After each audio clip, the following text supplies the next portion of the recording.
Ay hindi magandang hapon dahil paawas na lang ako uuwi at lahat. Ito tingnan nyo,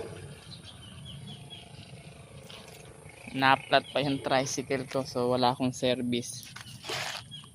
Ayoko namang paanda rin ng flat at baka masira pa yung interior, so maghahanap ako ng pambomba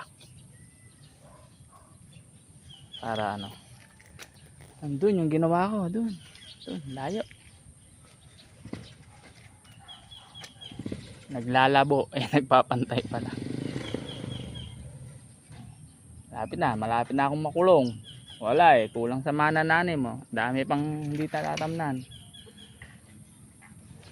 Mahirap nang maghanap ng manananim ngayon, kaya ako'y antabay lang sa kanila kung kailan nila matatamnan, saka ako lilinawin.